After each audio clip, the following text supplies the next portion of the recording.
In motion round, you become the roof above my head. In Atacama, you form a river to quench my thirst. You are the first gate of every life. Without the seed, can't grow the flower. For you are the sprinkles to my world. And in the same stream we go. You calm the mayhem in my heart. And sometimes are the lights we seek in the dark. No, we can't forget about you. You give me wings and teach me fly. But oh, how bitter you taste. Sometimes I feel like an erupting volcano. Sometimes I feel like an urging tsunami. But I thank for it all in the end. The tears of today from the past. This time I'll treasure you all before I can't. Because with your pianos, guitars, and violins, sing the beautiful song I named Paradise. Thank you.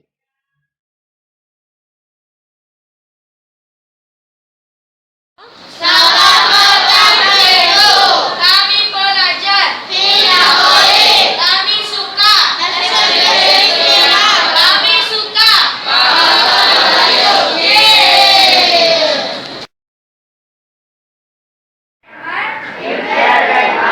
dan istrinya Wan Elina akan bercuti bersama sebelum meninggalkan Bulan. Mereka memastikan rumah yang ditinggalkan berada dalam keadaan selamat. Semua pelajar tuliskan perkataan semua. Semua.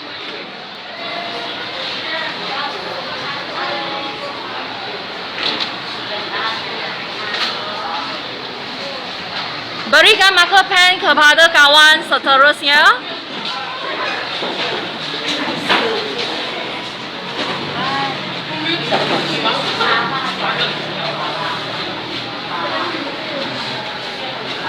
Tuliskan perkataan tingkap. Tingkap.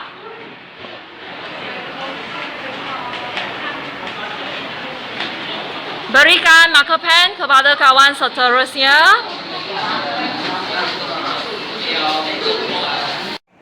Nama saya Pongsisun.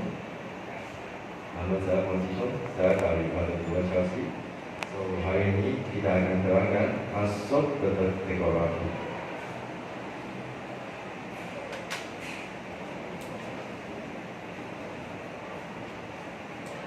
Bentuk dekorasi masuk menunjukkan keadaan bentuk muka bumi sesebuah kawasan mempunyai garisan grid secara melintang dan menegak.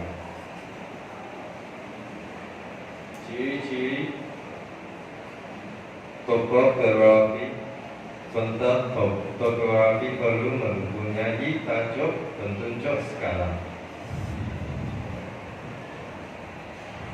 Tajuk bentuk pola curve. Penunjuk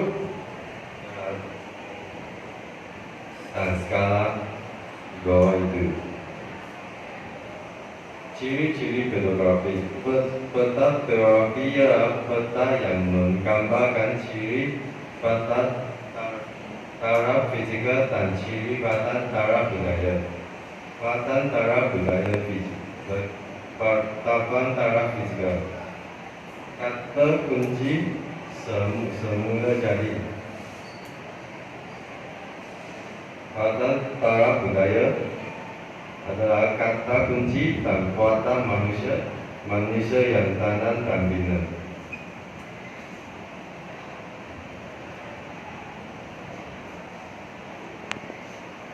Penunjuk pada taraf fizikal semula jadi kontrol dalam fizikal, sungai secara fizikal, hutan fizikal, ketayalan pada taraf budaya, kuatan manusia atau manusia yang tanam. Kata budaya, arti sawah budaya, jalan raya budaya, jambatan budaya, jalan kereta api budaya, pendapatan budaya, kilang budaya, sistem teknometrik budaya, sekolah budaya, wakil bos budaya.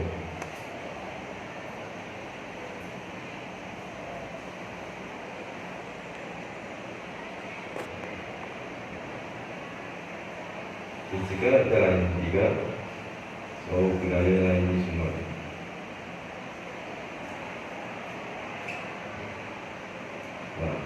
Kata taraf fisika ini tiga, contoh sungai dan hutan, pada taraf ini semua.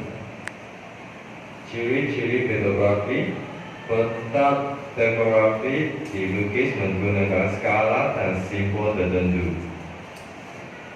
Simbol yang ini gambar.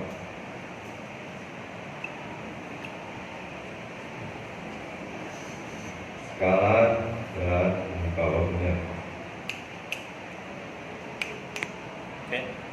Setiap organ atau produk yang dihasilkan perlu ditambah baik kali semasuk kerana kita perlu bersiap dengan produk sama yang dihasilkan oleh orang lain.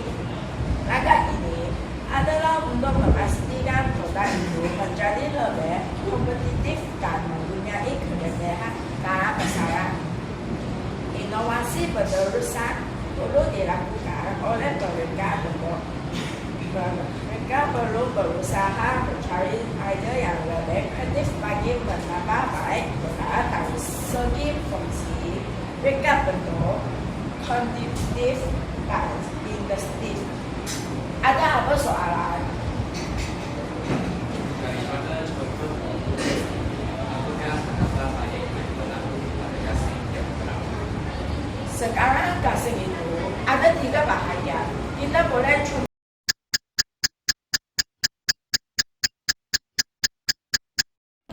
Hi everyone, I'm Ho Yue from 6RU. Today I'm going to talk about hepatitis B. There are 2 types of hepatitis B. One is chronic and the other one is acute. Hepatitis B is potentially life-threatening liver infection caused by the hepatitis B virus. It will cause cirrhosis, which means hardening the liver and cause the liver difficult to function. Serious hepatitis B will also lead to liver cancer and death. Now I'm going to show you the difference between the healthy liver and the cirrhosis liver. So how is the hepatitis B split? You can become infected with hepatitis B through exposure to the blood of an infected person, birth to an infected mother, having unprotected sex, and sharing or using the same needle with the infected person. Is there a cure for chronic hepatitis B? The answer is no. There is no complete cure for hepatitis B. The only way the patient can do to reduce the effect of hepatitis B is to maintain healthy diet, avoid smoking, avoid alcoholic beverage, and visit doctor twice a year to monitor their liver through blood tests. In my conclusion, all of us should take good care of our liver as it plays an important role in detoxification. In other words, the toxin in the blood cannot be filtered out efficiently without a healthy liver. So, please take good care of it. Thank you.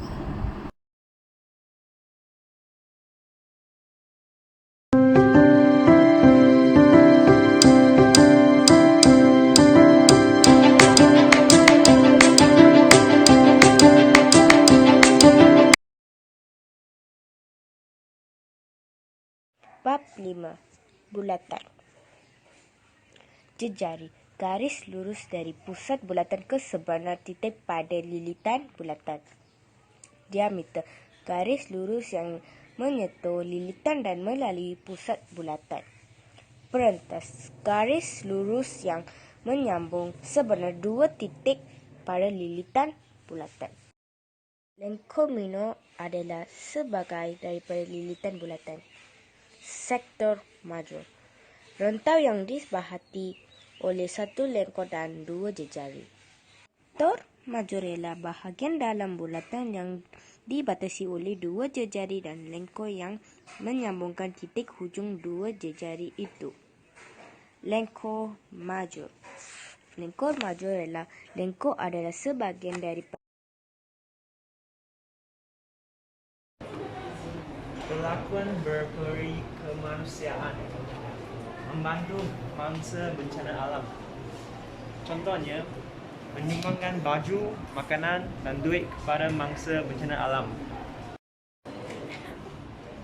Perlakuan berperi kemanusiaan ialah nelayan bekerja dengan baik. Majikan boleh menjaga keselamatan dan kesehatan bekerja dengan baik. Perlakuan berperi kemanusiaan, memelihara dan memelihara alam sekitar, contohnya tidak membuang sampah di merata-rata tempat. Perlakuan berperi kemanusiaan, menjaga dan memberikan perlindungan kepada haiwan, contohnya memberikan makanan kepada haiwan liar.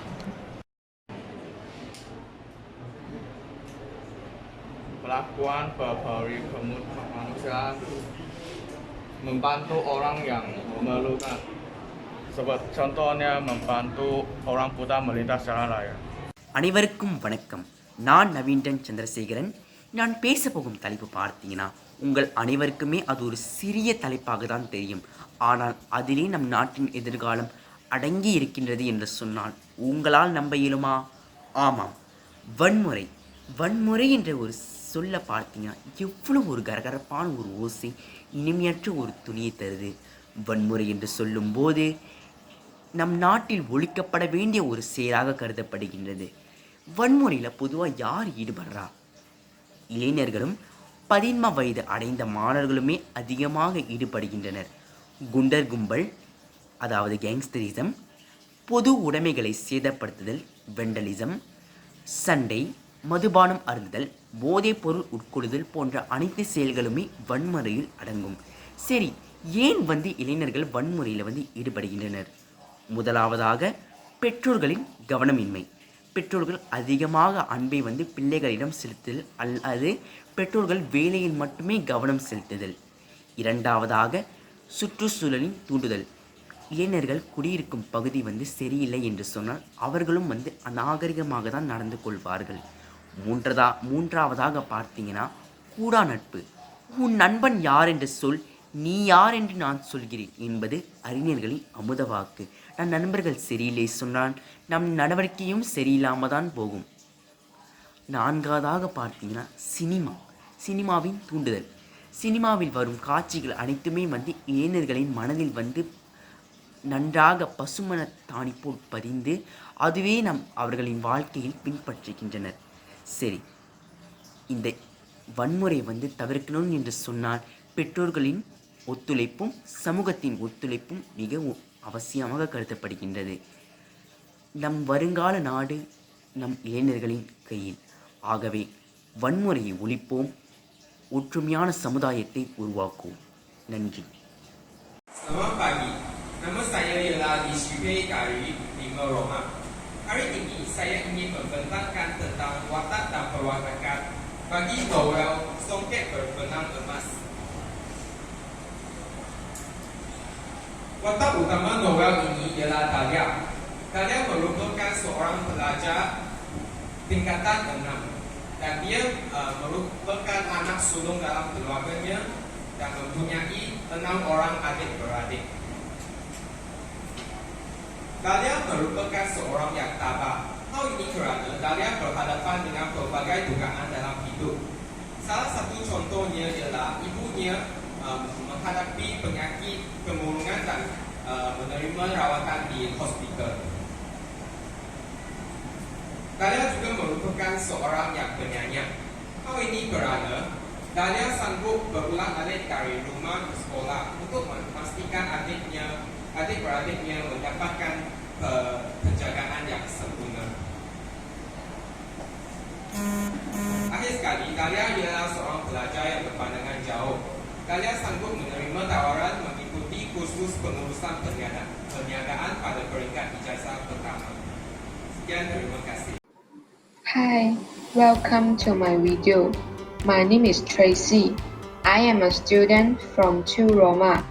My school is SMK Seri, Keledang. Today, I want to tell a story. The name is The Happy Prince. Let's start now. This book is written by Oscar Wilde.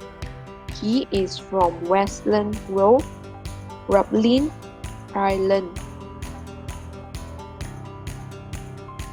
The first publish of this book was in May 1888. A radio drama adaptation by Columbia Workshop was broadcast on 26 December 1936.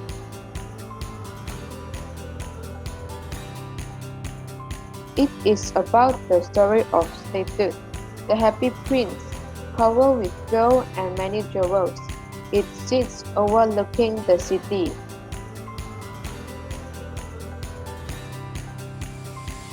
One day, a swallow bird seeks shelter under the statue and discovers the prince not happy. The bird becomes friendly with the prince and tries to make him happy by assisting him in his desire to ease the suffering of others. It tugs out the ruby, the diamond and other jewels from the statue and delivers them to those who are poor and needy. The moral of the story is we must help the poor and the needy. Example, the prince giving his jewels to the poor people. The swallow also proved to be a great example of love.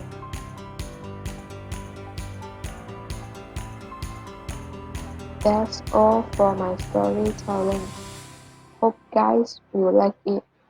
Bye.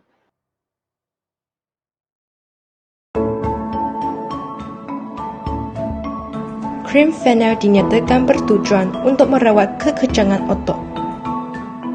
Krim ini mengandungi bahan-bahan aktif seperti eugenol, mentol, dan methylsalicylate. Langkah 1. Keluarkan krim sebesar sebiji kacang di tapak tangan. Langkah 2. Pastikan krim disapu pada tapak tangan secara rata-rata.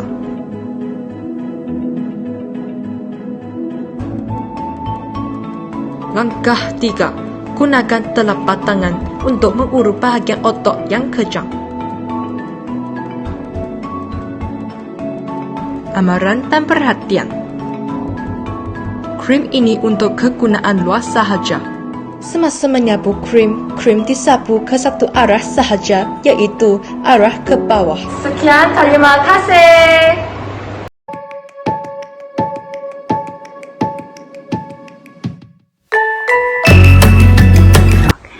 Today, I would like to recommend a storybook that I've read few days ago. This book is entitled The Donkey on the Sands and Other Stories. It is written by Enid Blyton. This story begins with when all the children were playing by the seaside, there was a little fat grey donkey called Neddy that the children used to take rides on him at a penny a time. Jim was one of the naughtiest boys who kicked Neddy on when he took his ride on him. Nora, who who treated Neddy as her dearest donkey, was angry with Jim's action. Nora argued with Jim unhappily. However, Jim and his other friends started to bully Nora, who was trying to protect the donkey. While all of them were swimming in the water, the Jim's gang suddenly pushed Nora's head into the water. Nora screamed for help. Help! Help! Help! By the time Neddy rushed to her immediately and rescued her from being bullied by the boys. In this story, the lesson that I had learned is we should be kind and caring to the animals because instead of mistreating them. This is because they are also adorable lives like us. Such a lovely scene to see Neddy rescue Nora from the boys' gang.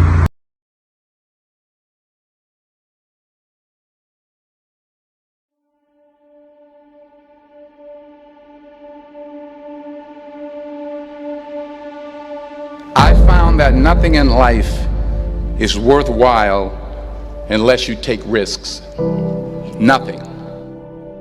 Nelson Mandela said, "There is no passion to be found playing small and settling for a life that's less than the one you're capable of living." Now, I'm sure in your experiences in school and applying to college and picking your major and deciding what you want to do with life, I'm sure people have told you to make sure you have something to fall back on. Make sure you got something to fall back on, honey. But I never understood that concept, having something to fall back on. If I'm going to fall, I don't want to fall back on anything. I want to fall forward. I figure at least this way I'll see what I'm going to hit. Without consistency, you'll never finish. So do what you feel passionate about. Take chances. Don't be afraid to fail. There's an old IQ test was 9 dots, and you had to draw 5 lines with a pencil within these 9 dots without lifting the pencil. The only way to do it was to go outside the box. Don't be afraid to think outside the box. Don't be afraid to fail big, to dream big. But remember, dreams without goals are just dreams. Reggie Jackson struck out 2,600 times in his career, the most in the history of baseball. But you don't hear about the strikeouts. People remember the home runs. Fall forward. Thomas Edison conducted 1,000 failed experiments. Did you know that? I didn't know that. Because the 1,001st was the light bulb. Fall forward. Every failed experiment is one step closer to success. You've got to take risks, and I'm sure you've probably heard that before, but I want to talk to you about why that's so important. You will fail at some point in your life. Accept it. You will lose. You will embarrass yourself. You will suck at something. There's no doubt about it. And I know that's probably not a traditional message for a graduation ceremony, but hey, I'm telling you, embrace it because it's inevitable.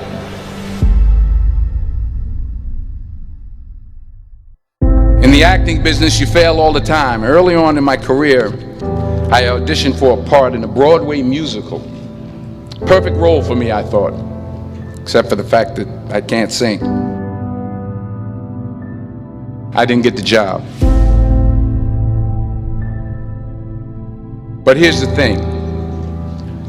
I didn't quit. I didn't fall back. I walked out of there to prepare for the next audition, and the next audition, and the next audition. I prayed. I prayed. And I prayed. But I continued to fail, and fail, and fail. But it didn't matter because you know what? There's an old saying, you hang around the barbershop long enough, sooner or later you're going to get a haircut. So you will catch a break, and I did catch a break. Last year, I did a play called Fences on Broadway. But here's the kicker. It was at the Court Theater. It was at the same theater that I failed that first audition 30 years prior. The point is, every graduate here today has the training and the talent to succeed. But do you have the guts to fail? If you don't fail, you're not even trying. I'll say it again. If you don't fail, you're not even trying. To get something you never had, you have to do something you never did. So imagine you're on your deathbed, and standing around your deathbed are the ghosts representing your unfulfilled potential. The ghost of the ideas you never acted on. The ghost of the talents you didn't use. And they're standing around your bed, angry, disappointed, and upset. They say, we came to you because you could have brought us to life, they say. And now we have to go to the grave together. So I ask you today, how many ghosts are going to be around your bed when your time comes?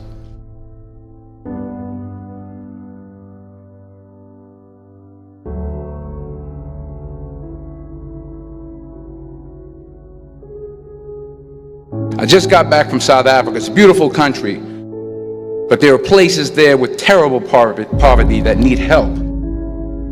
And Africa is just the tip of the iceberg. The Middle East needs your help. Japan needs your help. Alabama needs your help. Tennessee needs your help. Louisiana needs your help. Philadelphia needs your help. The world needs a lot, and we need it from you. We really do. We need it from you young people. I mean, I'm not speaking for the rest of us up here, but I know I'm getting a little grayer. We need it from you, the young people, because remember this. You got to get out there. You got to give it everything you got, whether it's your time, your talent, your prayers, or your treasures. What are you going to do with what you have? I'm not talking about how much you have. Some of you are business majors, some of you are theologians, nurses, sociologists, some of you have money, some of you have patience, some of you have kindness, some of you have love, some of you have the gift of long suffering. Whatever it is, whatever your gift is, what are you going to do with what you have? All right, now here's my last point about failure. Sometimes it's the best way to figure out where you're going. Your life will never be a straight path. I began at Fordham University as a pre-med student. I took a course called cardiac morphogenesis. I couldn't read it, I couldn't say it, I sure couldn't pass it. So then I decided to go into pre-law, then journalism. And with no academic focus, my grades took off in their own direction. I was a 1.8 GPA. And the university very politely suggested that it might be better to take some time off. I was 20 years old. I was at my lowest point. And then one day, and I remember the exact day, March 27th, 1975, I was helping my mother in her beauty shop. My mother owned a beauty shop up in Mount Vernon. And there was this older woman who was considered one of the elders in the town. And I didn't know her personally, but I was looking in the mirror, and every time I looked at the mirror, I could see her behind me, and she was staring at me. She just kept looking at me. Every time I looked at her, she kept giving me these strange looks. So she finally took the dryer off her head and she said something I'll never forget. She said, "Young boy, I have a prophecy, a spiritual prophecy." She said, "You are going to travel the world and speak to millions of people.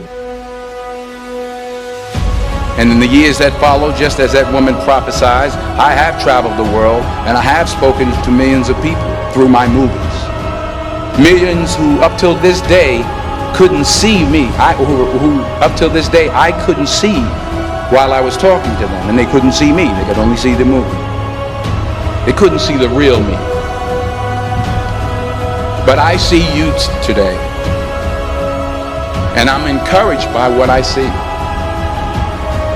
And I'm strengthened by what I see. Because taking risk is not just about going for a job. It's also about knowing what you know and what you don't know. It's about being open to people and to ideas. The chances you take, the people you meet, the people you love, the faith that you have, that's what's going to define you. Never be discouraged. Never hold back. Give everything you got. And when you fall throughout life, remember this: fall forward.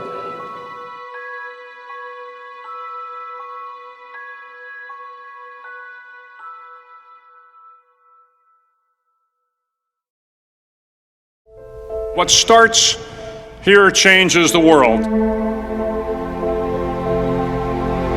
I have a few suggestions that may help you on your way to a better world. And while these lessons were learned during my time in the military, I can assure you that it matters not whether you ever served a day in uniform. It matters not your gender, your ethnic or religious background, your orientation, or your social status.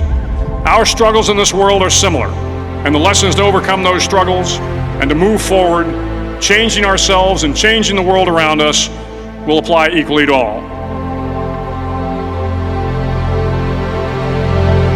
So here are the 10 lessons I learned from basic SEAL training that hopefully will be of value to you as you move forward in life. Every morning in SEAL training, my instructors, who at the time were all Vietnam veterans, would show up in my barracks room, and the first thing they'd do was inspect my bed. If you did it right, the corners would be square, the covers would be pulled tight, the pillow centered just under the headboard, and the extra blanket folded neatly at the foot of the rack. It was a simple task, mundane at best, but every morning we were required to make our bed to perfection. It seemed a little ridiculous at the time, particularly in light of the fact that we were aspiring to be real warriors, tough, battle-hardened SEALs. But the wisdom of this simple act has been proven to me many times over. If you make your bed every morning, you will have accomplished the first task of the day. It will give you a small sense of pride, and it will encourage you to do another task, and another, and another. And by the end of the day, that one task completed will have turned into many tasks completed. Making your bed will also reinforce the fact that the little things in life matter. If you can't do the little things right, you'll never be able to do the big things right. And if by chance you have a miserable day, you will come home to a bed that is made, that you made. And a made bed gives you encouragement that tomorrow will be better. So if you want to change the world, start off by making your bed.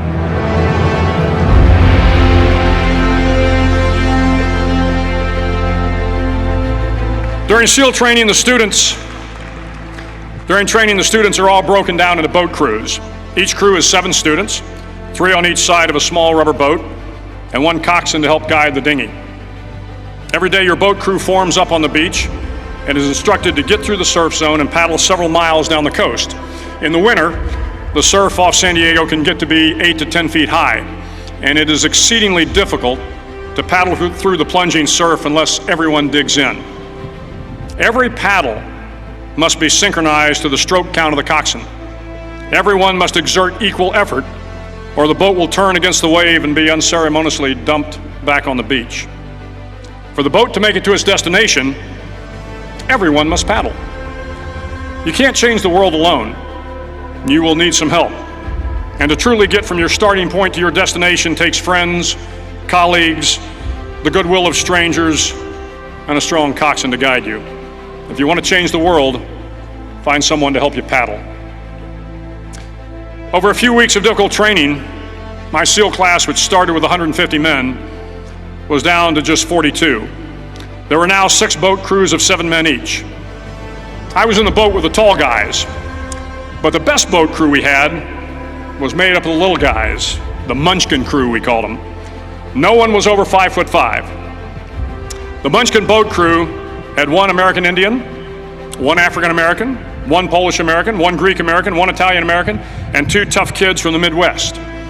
They out-paddled, outran, and outswam all the other boat crews.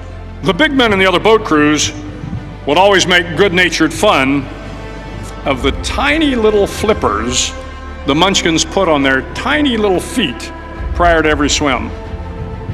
But somehow these little guys from every corner of the nation and the world always had the last laugh, swimming faster than everyone and reaching the shore long before the rest of us. SEAL training was a great equalizer. Nothing mattered but your will to succeed, not your color, not your ethnic background, not your education, not your social status.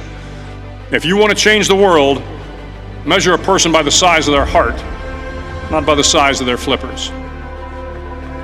Several times a week, the instructors would line up the class and do a uniform inspection. It was exceptionally thorough. Your hat had to be perfectly starched, your uniform immaculately pressed, your belt buckle shiny and void of any smudges. But it seemed that no matter how much effort you put into starching your hat or pressing your uniform or polishing your belt buckle, it just wasn't good enough. The instructors would find something wrong. For failing the uniform inspection, the student had to run, fully clothed, into the surf zone, then wet from head to toe, roll around on the beach until every part of your body was covered with sand. The effect was known as a sugar cookie. You stayed in the uniform the rest of the day, cold, wet, and sandy. There were many a student who just couldn't accept the fact that all their efforts were in vain, that no matter how hard they tried to get the uniform right, it went unappreciated. Those students didn't make it through training. Those students didn't understand the purpose of the drill. You were never going to succeed. You were never going to have a perfect uniform. The instructors weren't going to allow it. Sometimes, no matter how well you prepare or how well you perform, you still end up as a sugar cookie. It's just the way life is sometimes. If you want to change the world, get over being a sugar cookie and keep moving forward. Every day during training, you were challenged with multiple physical events: long runs, long swims, obstacle courses, hours of calisthenics, something designed to test your mettle. Every event had standards, times you had to meet. If you failed to meet those times, those standards, your name was posted on a list, and at the end of the day, those on the list were invited to a circus. A circus was 2 hours of additional calisthenics, designed to wear you down, to break your spirit, to force you to quit. No one wanted a circus. A circus meant that for that day, you didn't measure up. A circus meant more fatigue, and more fatigue meant that the following day would be more difficult, and more circuses were likely. But at some time during SEAL training, everyone made the circus list. But an interesting thing happened to those who were constantly on the list. Over time, those students who did 2 hours of extra calisthenics got stronger and stronger. The pain of the circuses built inner strength and physical resiliency. Life is filled with circuses. You will fail. You will likely fail often. It will be painful. It will be discouraging. At times, it will test you to your very core. But if you want to change the world, don't be afraid of the circuses. At least twice a week, the trainees were required to run the obstacle course. The obstacle course contained 25 obstacles, including a 10-foot wall, a 30-foot cargo net, a barbed wire crawl, to name a few. But the most challenging obstacle was the slide for life. It had a 3-level, 30-foot tower at one end and a 1-level tower at the other. In between was a 200-foot long rope. You had to climb the 3-tiered tower, and once at the top, you grabbed the rope, swung underneath the rope, and pulled yourself hand over hand until you got to the other end. The record for the obstacle course had stood for years when my class began in 1977. The record seemed unbeatable until one day a student decided to go down the slide for life head first. Instead of swinging his body underneath the rope and inching his way down, He bravely mounted the top of the rope and thrust himself forward. It was a dangerous move, seemingly foolish and fraught with risk. Failure could mean injury and being dropped from the course. Without hesitation, the student slid down the rope perilously fast. Instead of several minutes, it only took him half that time. And by the end of the course, he had broken the record. If you want to change the world, sometimes you have to slide down the obstacles head first. During the land warfare phase of training, the students are flown out to San Clemente Island, which lies off the coast of San Diego. The waters off San Clemente are a breeding ground for the great white sharks. To pass SEAL training, there are a series of long swims that must be completed. One is the night swim. Before the swim, the instructors joyfully brief the students on all the species of sharks that inhabit the waters off San Clemente. They assure you, however, that no student has ever been eaten by a shark, at least not that they can remember. But you are also taught that if a shark begins to circle your position, stand your ground. Do not swim away. Do not act afraid. And if the shark, hungry for a midnight snack, darts towards you, then summons up all your strength and punch him in the snout, and he will turn and swim away. There are a lot of sharks in the world. If you hope to complete the swim, you will have to deal with them. So if you want to change the world, don't back down from the sharks. As Navy SEALs, one of our jobs is to conduct underwater attacks against enemy shipping.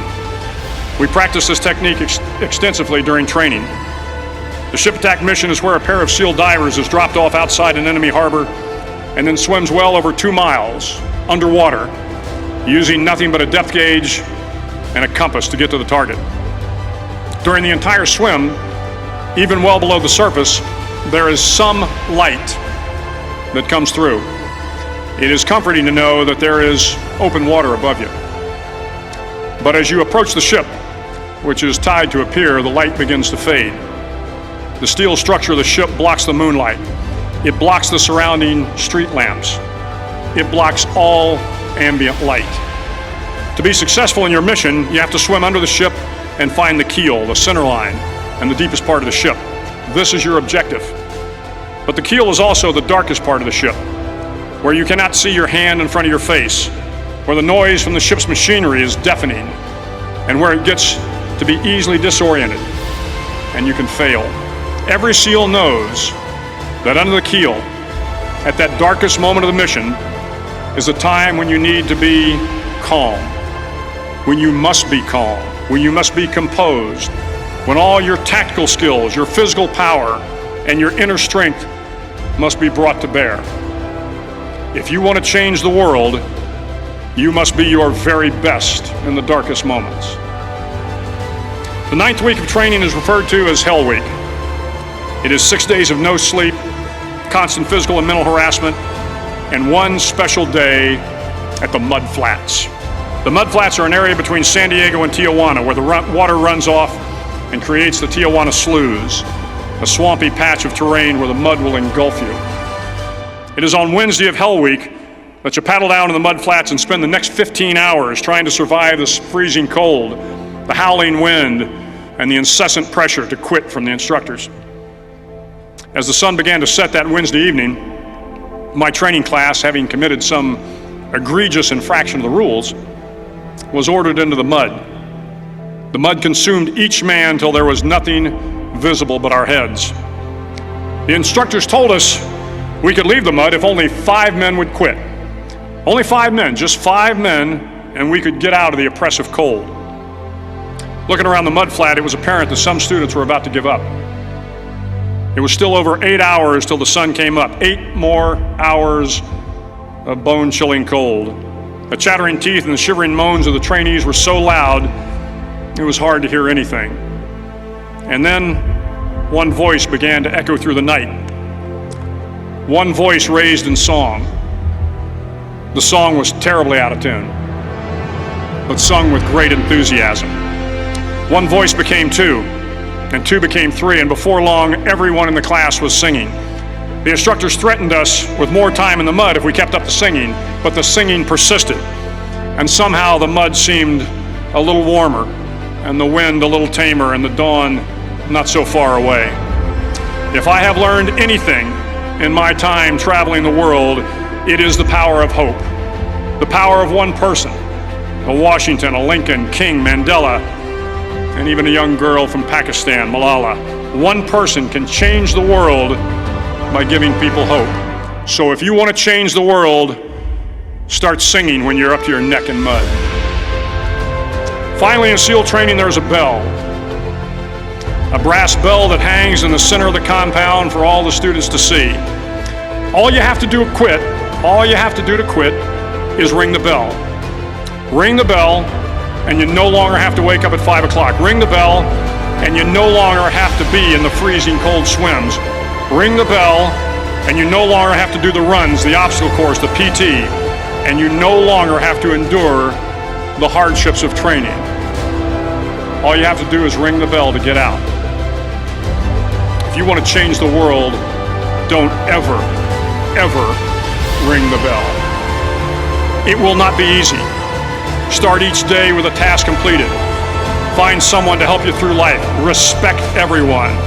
Know that life is not fair and that you will fail often. But if you take some risks, step up when the times are the toughest, face down the bullies, lift up the downtrodden, and never ever give up.